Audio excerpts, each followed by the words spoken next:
Okay, this is an old drawing that I did not finish, and I'm gonna finish it for you guys, cause I'm sick right now, and there's nothing else I can really do. So, I've never tried to film myself drawing before, so I'm sorry if I ended up, like, covering up some of what I'm working on. I am new to trying to capture this kind of thing. Hold on, let me fix my display so that it doesn't stay on for a bajillion years. Alright, so as you can see, I'm drawing Galadriel. The only portrait of Galadriel I will recognize. The only one that actually looks like a damn elf. Yeah, I don't really have much more to say in that. I will not watch The Rings of Power.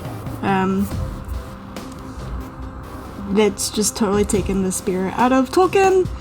I know this has nothing to do with people looking a certain way or having different skin tones. I just think like the spirit of the story is like been lost, and I'm not about that. Anyway, enough of my high horse preaching here. Okay, you can still. Sorry if like my head gets in the way. I'm really doing my best here. Again, I have not like drawn while recording before, and I guess as far as tools go, I have nice drawing pencils, and I use them for some things. Oh, and I got like a smudge on my thing here. But I don't know. Tools help, but in my opinion, like, practice is what's gonna make your art really good. At least as far as traditional art goes. I think the only time it really makes sense to invest in like fancy art materials is probably with painting, just because certain kinds of paint have different qualities to them, and usually inexpensive paints are pretty thin, and you have to like, first of all, you end up using so many more layers, so you actually end up like spending more paint, but the opacity is irregular and inconsistent for different colors in the same brand line of paint, which is like annoying because you'll pick up like one yellow, and then in this exact same brand, like a blue, for example, will be like way thinner or thicker, and it's the same like greater line of paint, and that's pretty annoying. Because I'm like, oh, for my blue I have to do like 20 coats, and for my yellow I have to do like 80 coats, as an exaggerated example. Yeah, so I don't know. I haven't decided if I'm going to talk out through my drawing or just put some music behind. Maybe a little bit of both. But I think practice is super important. If you want organic lines to look more naturalistic, it's better to see them not as curves, but rather a collection of straight lines put together. So if you do like a bunch of straight lines instead of one curvy line, it actually ends up looking more naturalistic.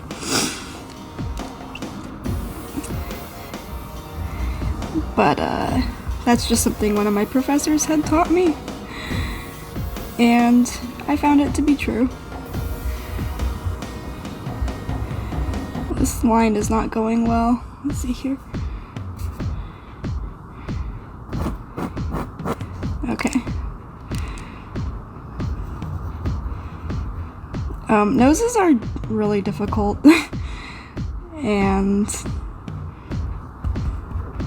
I definitely like, I'm a bit out of practice. I haven't really drawn much in years, really. Like, I know my drawing is still like good, but I'm really critical on myself, and I know like what I have been able to do in the past, so this isn't me like fishing for compliments or wanting people to be like, oh, but it is so good, or anything like that. It's just I have really high standards for myself, and I know what I have. Yeah, that seems satisfying. I know what I have been able to do before. But I guess I'll let you know some tips and tricks while I think about it. So if you want like a more contrasting plane change, you want to darken the more dramatic aspects of that plane change. And this portion here that's softer, it's actually a bit too dark.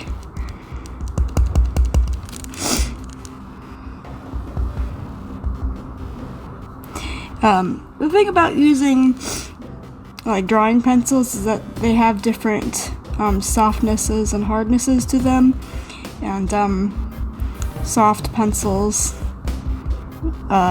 deposit more graphite onto the surface, which makes it look darker.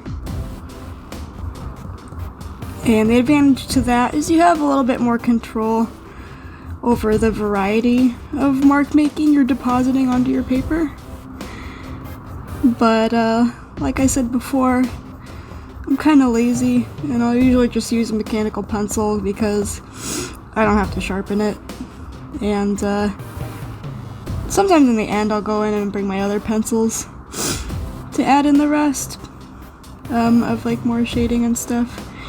Sometimes when I try to add shading, I feel like it kind of messes it all up and takes away some of the precision of my lines. So a lot of times, like, I just don't shade out of fear. So I feel like I end up ruining my works. Okay, I don't know if you can see this here. This line actually dips down. It is really subtle.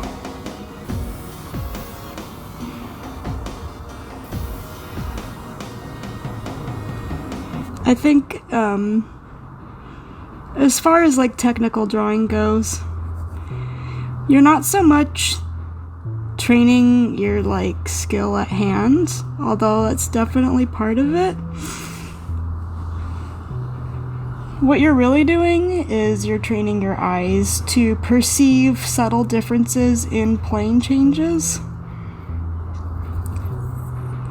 And just being able to notice the differences, in my opinion, helps your hand relay those marks more accurately. You do also have to train your hand and your eye to be coordinated. Not in like a basketball kind of way, but you have to kind of train your hands to reflect what your mind intends and what your eyes see. And when you're looking at things close up, the visual stimuli is actually kind of overwhelming, in my opinion, because you're trying to separate lines from toning and plane changes. Otherwise, like, the lines get kind of confused and you end up like thinking one line is another line. And then you end up having two lines converge that should be parallel, or missing one completely.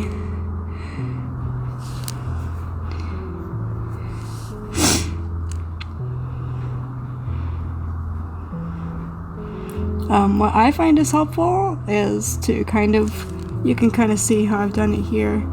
If I notice a shadow or plane change, I'll like map it out, kind of like a thermal image, like a thermal camera would capture. And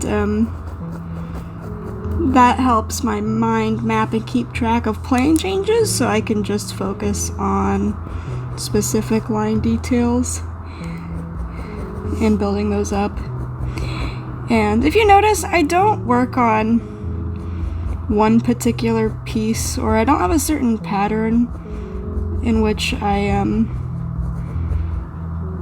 pick like a point to start and stop. Sorry if I can't explain this very well. I haven't really tried describing what my brain is doing while I do this before, so I'm sorry if I'm not like the most concise right now. But basically, there isn't like a right or wrong way to like work on it. There isn't like oh, you do this first and then you do the eyes first.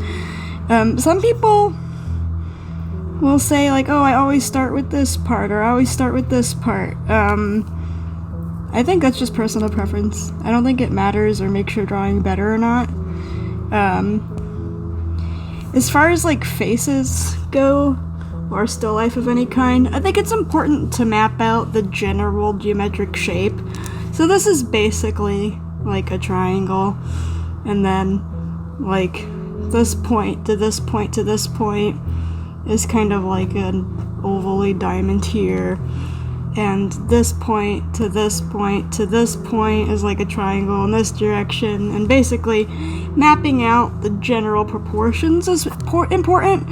But once you've got like the very rough outline of that down, I don't think it really matters. As you can see, I've worked a lot on this eye, but not on this eye. And I've kind of like carved out some of this hair, but like not up here. I don't think it really matters like where you go. My eye will just kind of bounce around on the page, or like the reference work that I'm using, and I'll just draw that. So my eye just kind of like stopped over here at the edge of her jaw, so I'm just gonna like do a little bit of this jaw for a minute, and then I don't know, my brain will probably get bored and do something else. It's like slightly distracted of me, I suppose, but the entire piece gets done eventually. So I don't know, I think not being too restrictive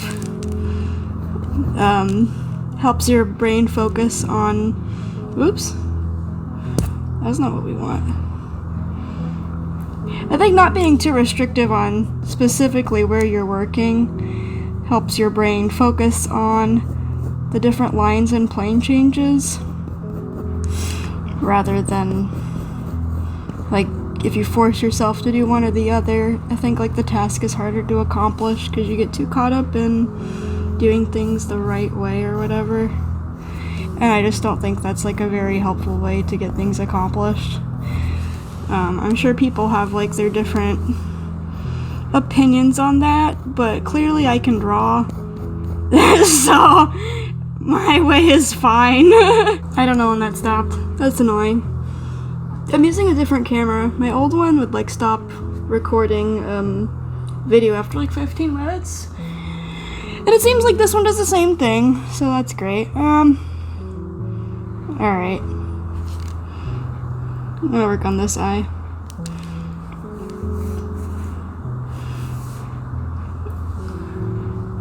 But anyway, what I was saying was, I don't think there's a right or wrong order to do things when you're drawing. And honestly, like if your brain gets interested in a certain aspect of your reference, just go with that. Drawing can take a really fucking long time.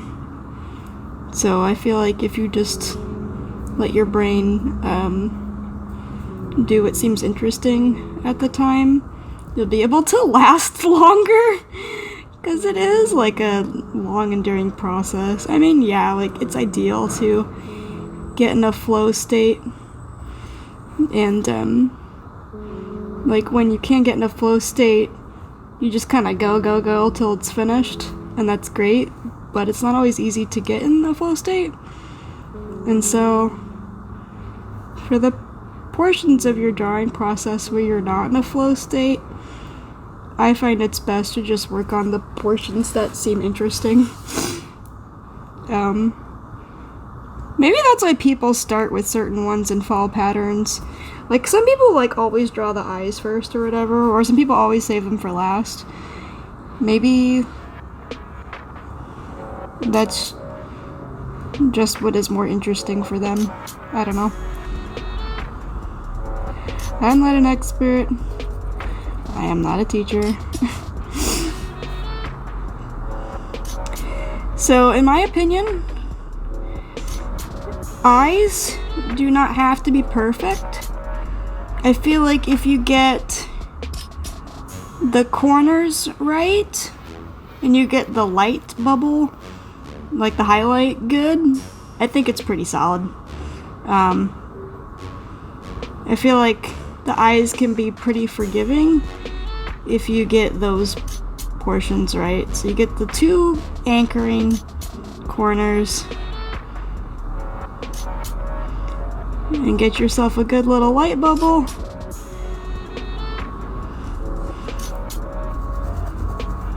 And I think that's most of the eye.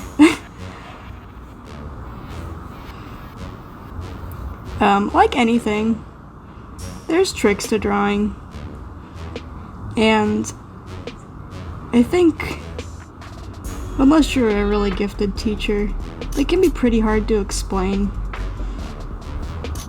I think the tricks you kind of pick up as you notice angles, and as your hands and your brain learn how to construct the angles together and reflect them on a page more accurately, you kind of understand the tricks.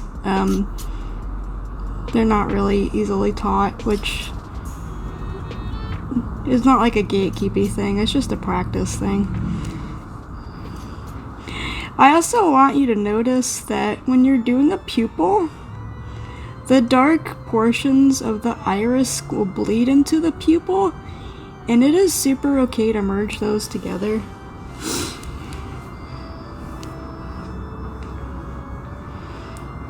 Also, knowing how the body's constructed from a roughly scientific perspective helps. Like, if you know that the eye is actually kind of like a bowl, or the iris is, the white part's not, but the iris is kind of like a bowl with like striations in it, then you know that if you do a lot of circular motions, it'll kind of emulate the bowl thing.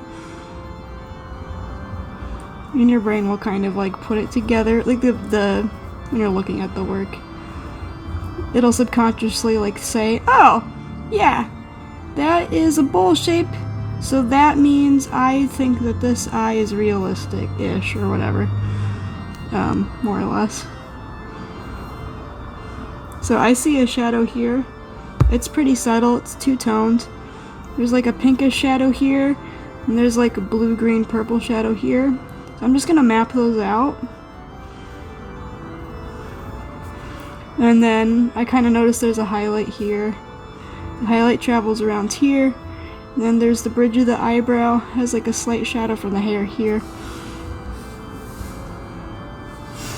Hopefully that doesn't look too muddled. I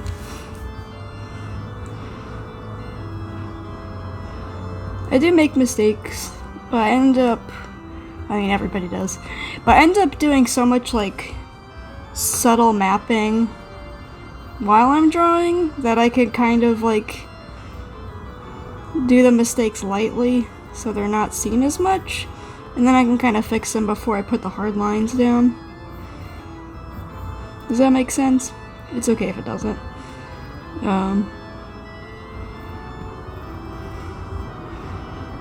And honestly, some of drawing is just mapping out tone changes. Like there's this red tone, it's on the edge of her nose. I know I'm seeing the color differently because it's in shadow, and since it's like a, the nose is like a soft cartilage, it's gonna make a plane change. It's not as hard as it would be from like a jawline or whatever. So I'm just mapping that out. And it's good to start with the more obvious plane changes, and the different tone changes. And once you start seeing some, then you'll notice that there's like one next to it that you didn't kind of see before. And this might look a little wonky, like I'm drawing lines all over her face, but again, if you kind of view it like a thermal, like imaging map, you know, or like it's all the different colors and it like the different colors for different like hotter coolnesses or whatever. If you basically do that, that's how depth works. And it's great if they overlap. I know there's like lots of lines. This is also like just like my style of drawing too. Some people like only do the outside and then they just like shade it perfectly. I don't really know how they do that. But I don't know, I'm sure I'd probably like to learn one day. But I think there's a charm in people executing similar things in different styles. To me, like, the form is more important than the shading. It's not like you can really get away with ignoring one or the other, but in my opinion, if the form is really good, you can get away with slightly less than perfect shading. Although the shading does construct the form, again, like, you can't really have one without the other. But, I hope this isn't all gobbledygook. I hope this all makes sense. If not, then just put on your favorite song and join me for the ride, or I don't know. Enjoy the ride we're on together.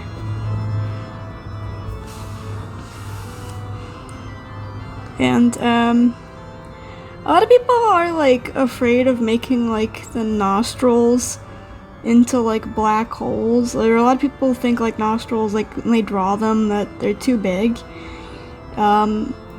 Nostrils tend to be a little bit bigger than we think.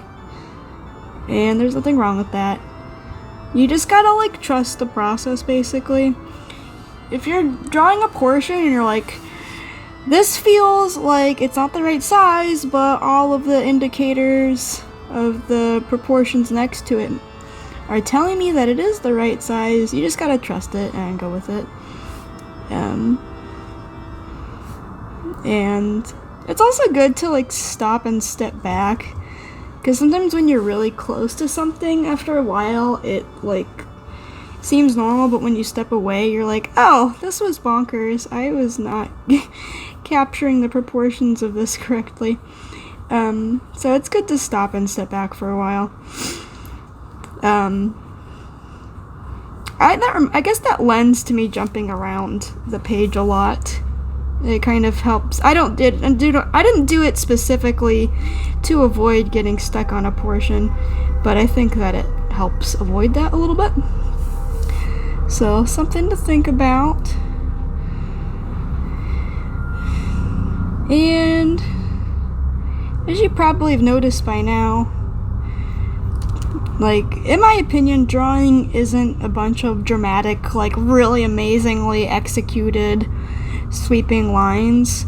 It's just a bunch of, like, little things that you pay attention to, and you just dedicate yourself to, like, recording those little things that you've noticed, and you just trust the process, and you just keep up with it, and before you know it, there's, like, a whole face coming together.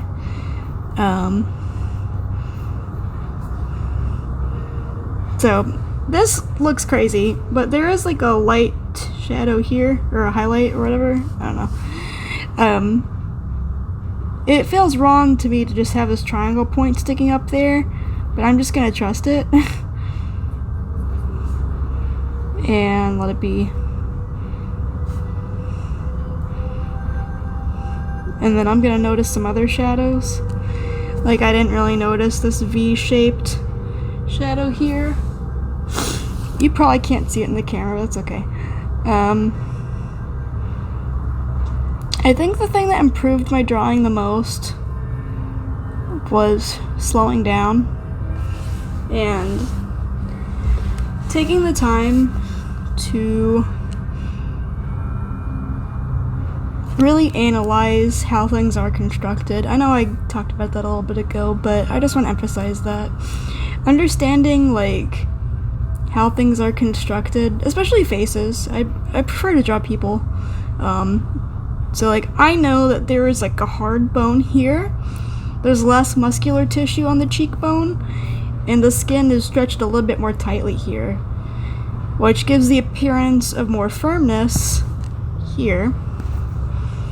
Since it's more firm and it's smoother and tighter, there's not very many dramatic plane changes. It's more like gripped and flush. So because of that, these lines don't really need to be hard. And there probably don't need to be as many of them unless there's a dramatic light casting like a really intense kind of theatrical shadow on the figure, which there is not right here.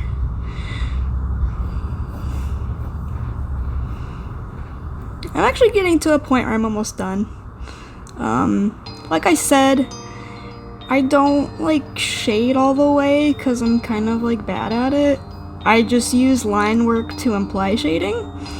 Maybe that is me giving in and being lazy or giving up, but I don't know.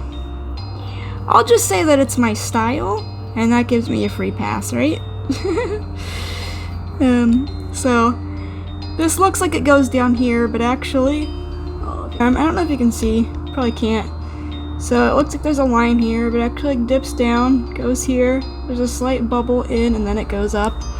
So then what I want to do is I want to emulate that here. Cool. And then I kind of notice a triangle here. Notice this lip here. Okay. Now, the tone, like the pink pigment for lips, if you look on somebody really closely, there's actually a subtle line kind of with a halo effect around it that bleeds into this underbridge here. And that bottom point's gonna be a little bit more defined because that's the lower lip kind of protruding subtly, but you don't want to carry that hard line all around or it's gonna make like their lips look like they're fake. So I'm probably just gonna do one more like here, tiny dot. I'm gonna focus on the upper part, which is like a zigzag line like that. I'm gonna leave that alone now. Now I'm gonna come in here. There's like the lips parting just slightly because the skin will kind of stick to itself and there'd be like little air gaps. That's just like what lip skin does. Again, this is what I was talking about of understanding form and function.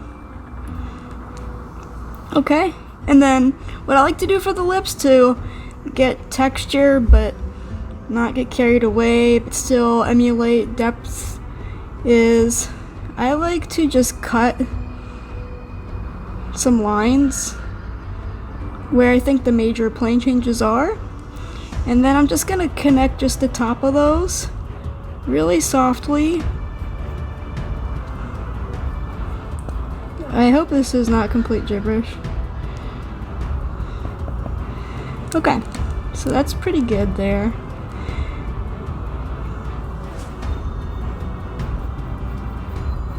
I'm just gonna do a little bit of shading here, just to keep it separated. I'm just keeping it even, light gray. Alright, that's fine. And then I'm gonna just do the same thing here.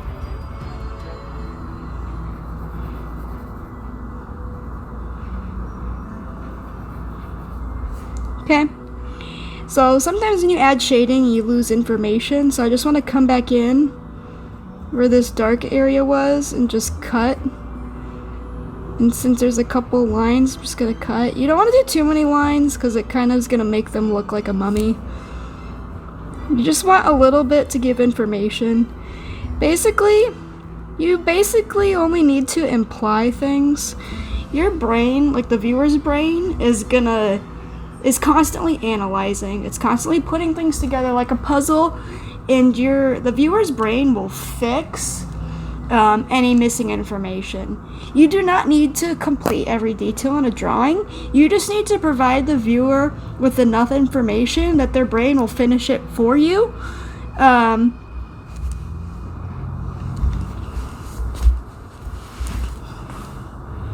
Here, I'm gonna try to...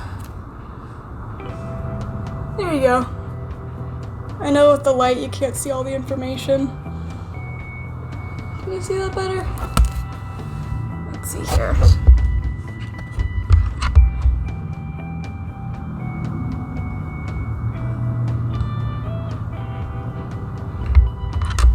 Hopefully you can see. I'll put a photo at the end or something. Okay. So, you might have noticed that her eyes look a little crazy and intense. Why is that? It's the eyebrows. You ever see that famous photo? It's like a meme of Anne Hathaway with her eyebrows photoshopped off. It's like super old meme, but it's like, this is why eyebrows are so important. Well, they are important. Though I totally appreciate if you want to shave off your own eyebrows. I have shaved mine off many, many times. I'm considering doing it again. I highly recommend looking at Jenna Marbles' old video of her shaving off her eyebrows. Especially when she wrote "hell yeah" over her eyes. That was great. A lot of alternative, like, people will shave off their eyebrows to give them more creative options. That is why I've shaved off my eyebrows in the past. And of course, drag queens will cover them up with glue, so you'll be able to get some more creative expressions. Alright, see, she looks a little less mental now. But I can see that there's kind of like a shadow here. Alright. Trick with eyebrows is you want to do a couple hairs to make it feel natural, but you don't want so many that it feels hairy. Again, your brain is going to put in information that's not there because your brain is constantly analyzing things. So, you probably can't see in the camera very well, but I added one hair there and one hair there. They're tiny little marks, but it gives the brain enough information to go off of. Alright, I'm just noticing now there's a highlight on the edge of her cheek that really stands out to me. I think I'll use this one.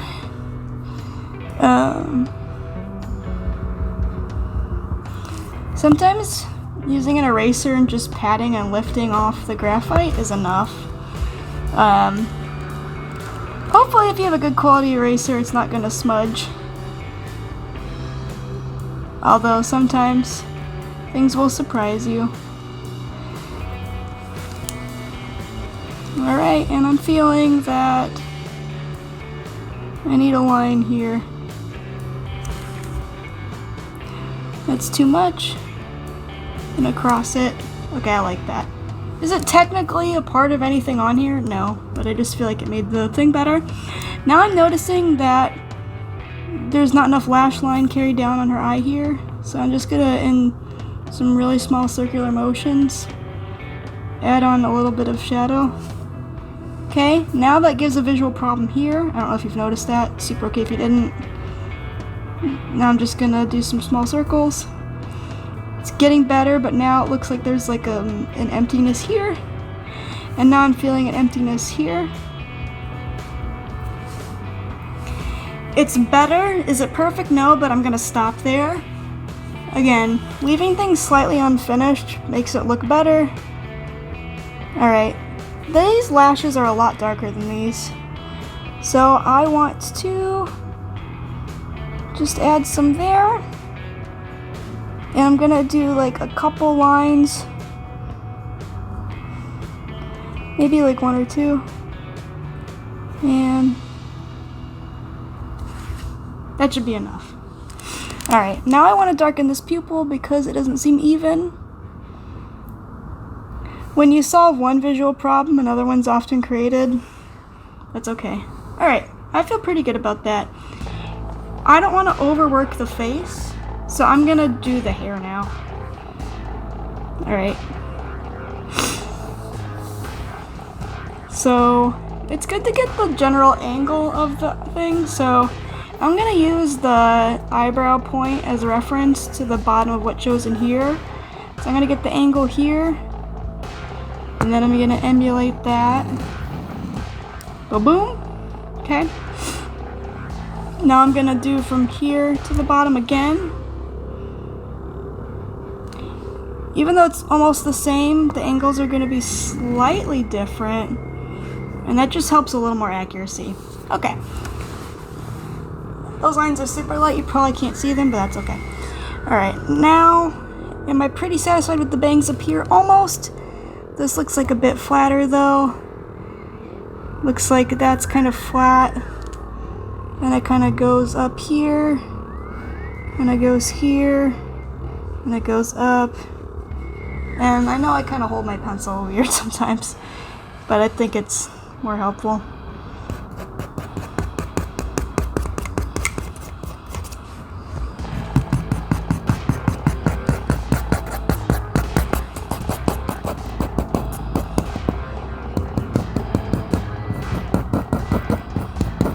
Just trust the process. Okay. So that gave me more information to work with. Now we're gonna go in and commit. So scary. Okay. I can see that the hair starts coming out basically where her eyelashes are. So, gonna do that. So I will start at the top going down to get an accurate angle, but then I'll finish the line from the bottom going up. For some reason, when you start at the top and you carry your line all the way down, it tends to go crazy. And if you start at the bottom going up, it's a little bit more subtle and a little bit more accurate, but sometimes your ending point's a little off. So for like this line here, I'm gonna start, it's pretty much where the end of the nose is. I'm gonna start here, and then I'm just gonna like trust in the bottom of the paper. There. So that was that. I don't do too many hard lines, because I don't know. I think it just doesn't look as natural when there's too many hard lines. But if you get a couple hard guiding lines, I feel like that, okay. As I've put more information in, it feels like the angle of her chin is wrong, but the rest seems okay. There's a couple little lines here that are just a little scratchy from my sketch marks. I'm just gonna simplify those. I'm not like changing the shape of it. I'm just giving a little less information to there. Now it seems like this is sloped in too much. So I'm gonna just re-darken that little part. It feels a lot better, but now this looks weak. Almost there. Okay.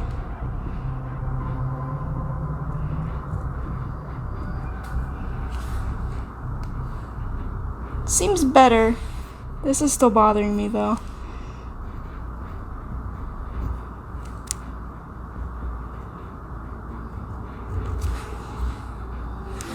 Okay, this is the problem.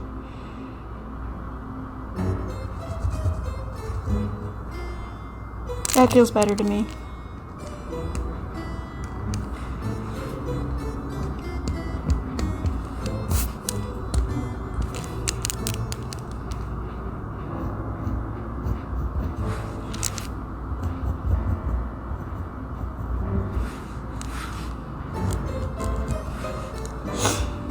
Okay, so let's finish up this hair. Alright, now I'm noticing that this doesn't feel dark enough. And also this needs to be carried out a little further. Okay.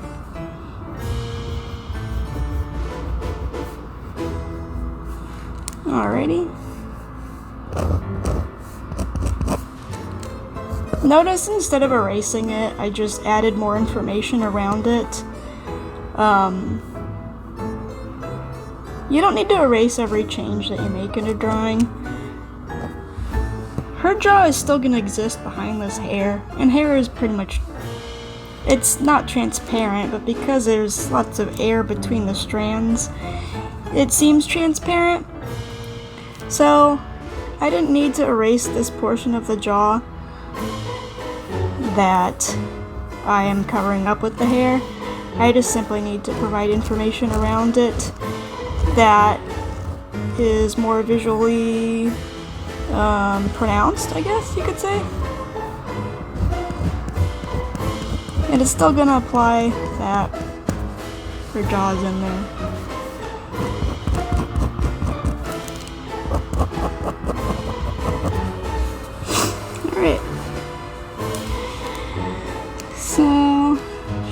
piece here, about that wide. I will say, as far as hair accuracy, the major breaks between giant sections is pretty important to keep in, but as far as like individual strands go, that doesn't matter. And the reason why these are important is because they're connected to the parts up here.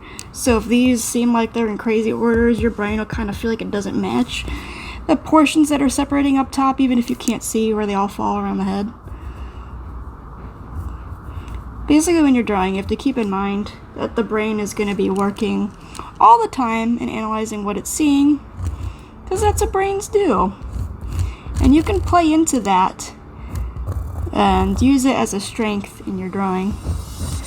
Again, all this takes practice. I haven't been drawing consistently my whole life, but I drew consistently for like, I don't know, the first 25 years, 24 years of my life. No, maybe not that long. I'd say probably the first 23 years of my life. I drew pretty consistently. I haven't drawn a lot in the last few years. That's okay.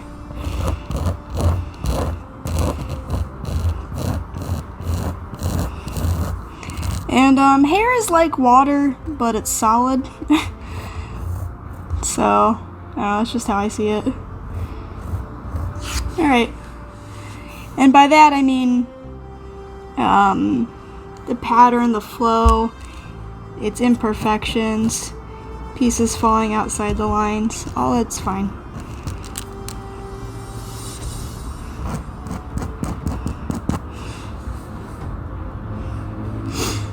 Alright, I want to give some more information up here, where her crown is.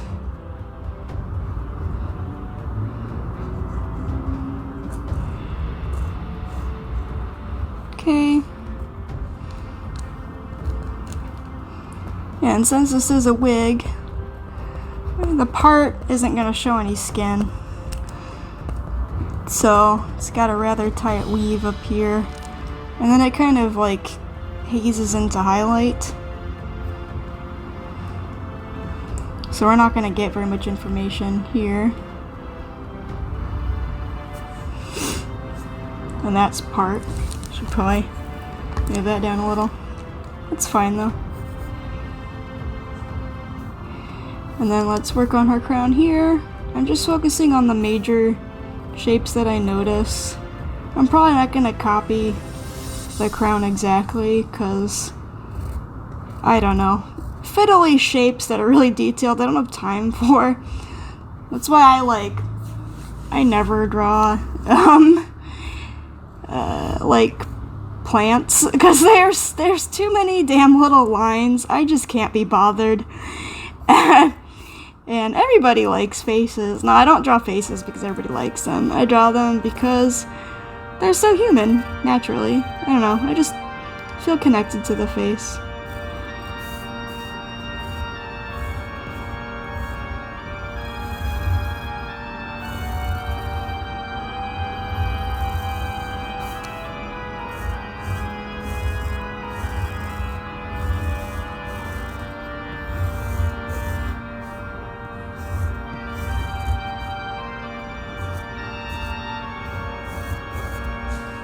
So, it's not perfect, it's not gonna be, but you get the feeling for the crown. It's a bunch of silver twigs. That's alright. As long as like the outside pieces, like the general outline of it, are pretty accurate, that's good enough.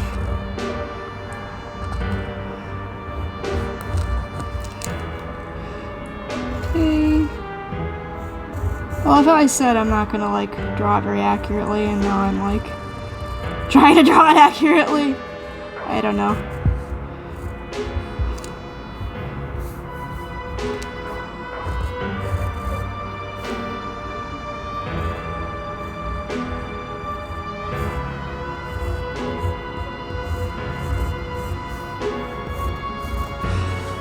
That's good enough. Okay. And then this like feels too busy for me, and you can still tell it's a crown. So I'm just getting rid of some of the information between the major holes in the crown. I don't really want them there, so.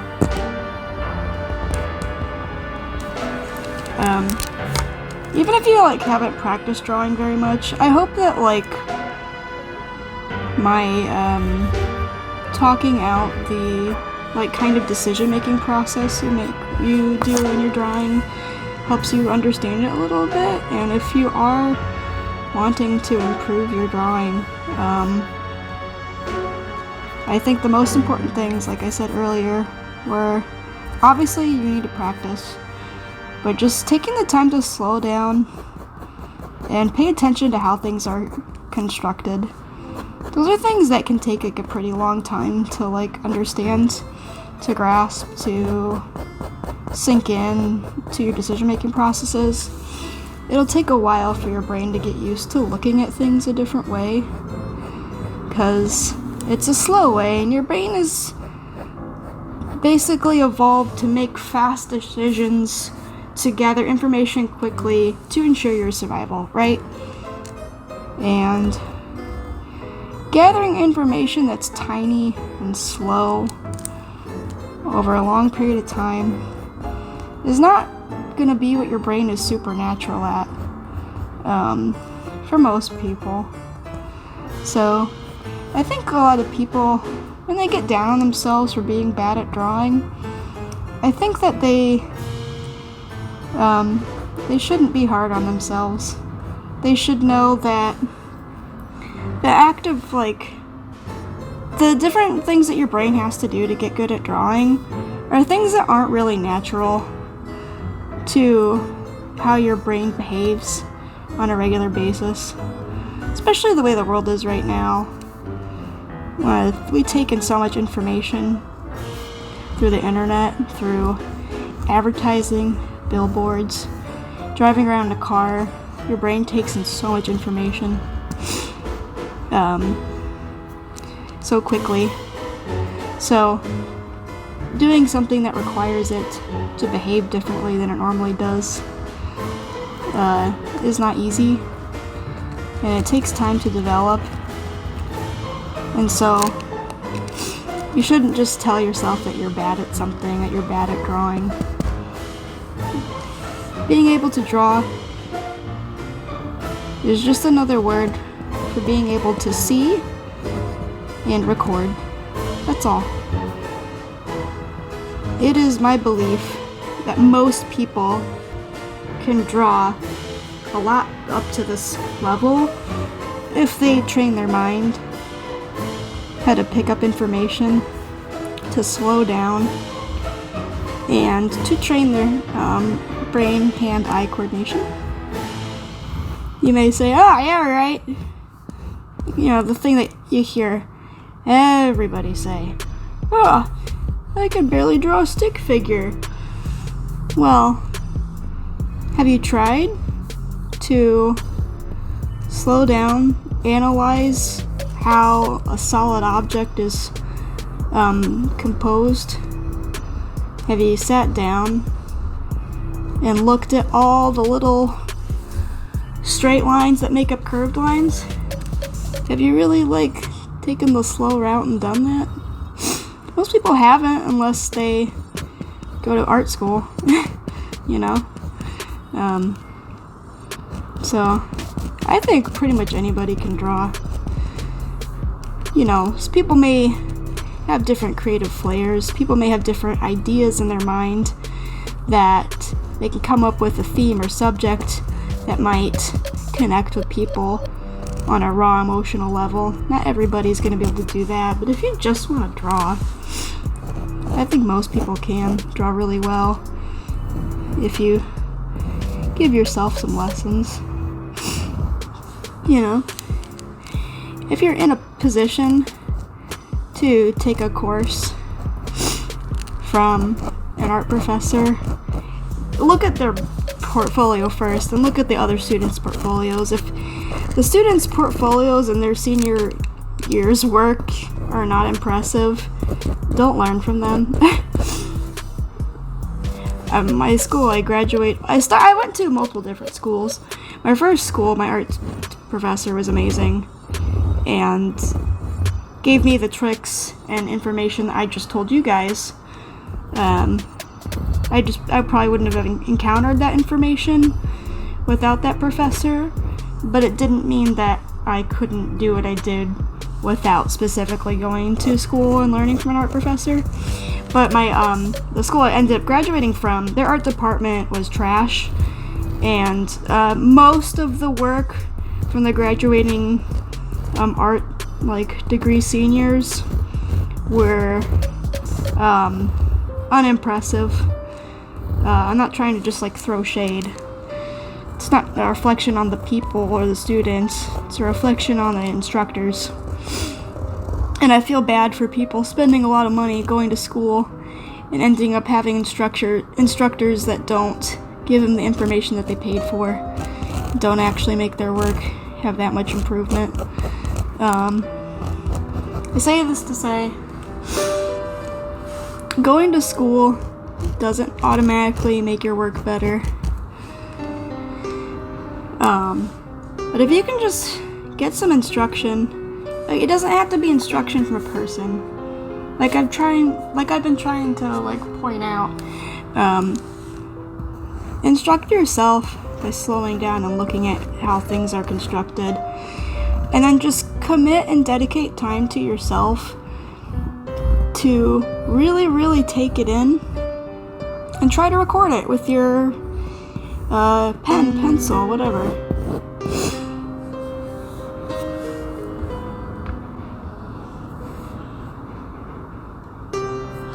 My battery's gonna die, but I'll show you what I have so far.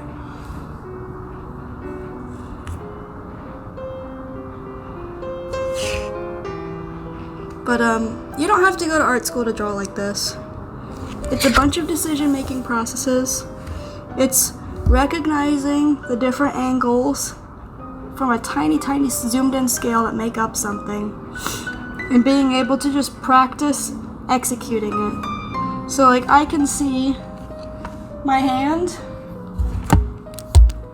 has a straight line this way, straight line this way, straight line this way, straight line this way, straight line this way, and overall an angle of this. Start with your hand.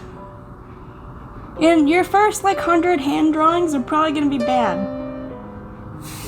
You see this drawing? Yeah, my first 100 hand drawings were bad too. It's okay.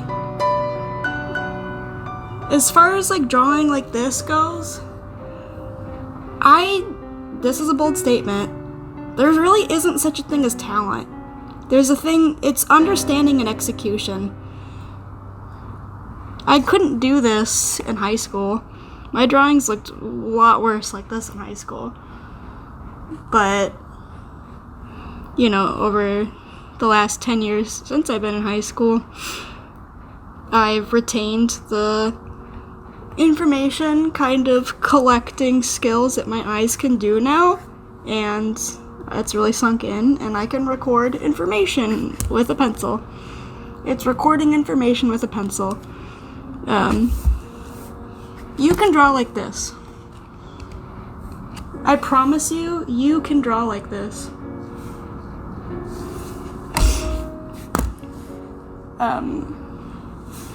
Even if you think you can't.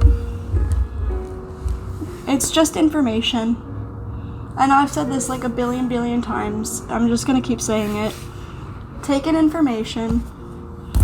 Study the plane changes. Do you see how this is kind of more white? Do you see how this is a red edge? Do you see how this has a dark orange-black edge? Record it. Look at your own hand. Pay attention. And if you keep doing it, genuinely keep doing it over and over and over again, you can draw like this. You really can. Take it slow. Train your eyes in to take information, and practice taking the information that you see with your eyes and recording it with this. really subtly. Again, it's time consuming, but if it's something you really want to do, you can do it. Hope you enjoyed my drawing. Here's it one more time. Oops, there we go. And have a good day, and don't be hard on yourself. Believe in yourself. Be kind to yourself. And if you want to be able to do something like this, slow down. Take in the information that it requires and dedicate yourself to it. You can do it.